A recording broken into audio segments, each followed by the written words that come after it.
Best cook food চ্যানেলের আজকের এই এপিসোডে আমি আপনাদের সাথে পরিচয় করিয়ে দিব বাংলাদেশের আরও একটি অপরিচালিত ফলের সাথে। এক কথায় এই ফলটিকে বাংলাদেশের বুনো ফলও বলা যায়।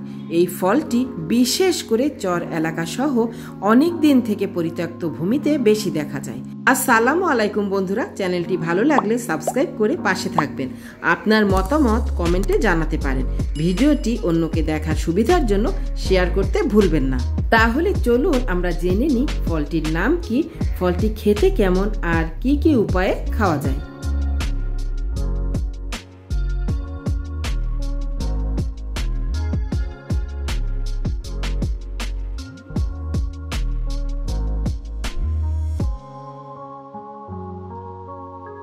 আমি আমার সাথে নেওয়ার জন্য বেশ কিছু ফল উঠিয়ে নিচ্ছি।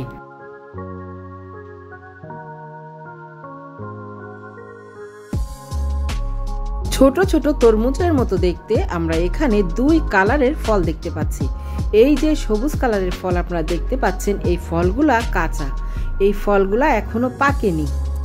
সবুজ কালারের ফলগুলা আমরা তরকারি হিসেবে ব্যবহার করতে পারি, ভাজি করেও খাওয়া যায়।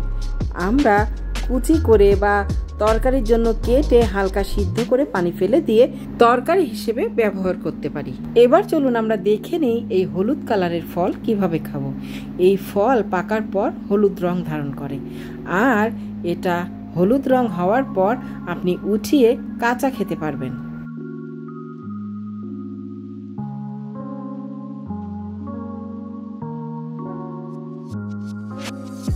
এবার চলুন আমরা দেখব এর ভেতরটা কেমন আর খেতে কেমন। আমি একটা পাকা ফল নিয়ে আপনাদের কেটে দেখাচ্ছি।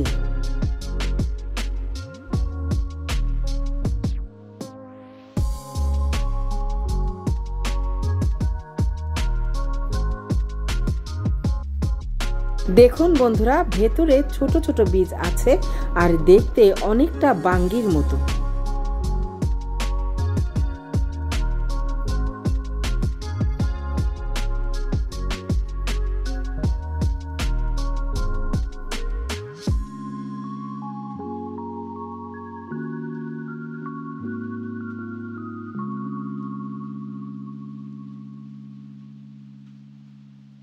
এটা খেতেও বাঙ্গির মতো, বেশ ভালোই স্বাদ।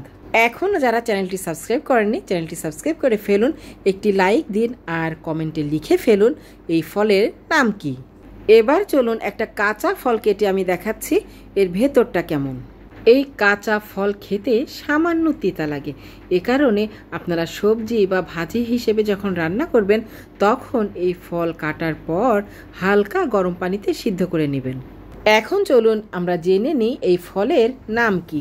এই ফলের নাম হচ্ছে ঘুমুক। চর এলাকার মানুষ সবজি হিসেবে রান্না করে আবার পাকা ফল কাঁচাও খেয়ে থাকে। ভিডিওটি আজ এই পর্যন্ত। সবাই ভালো থাকবেন। আল্লাহ হাফেজ।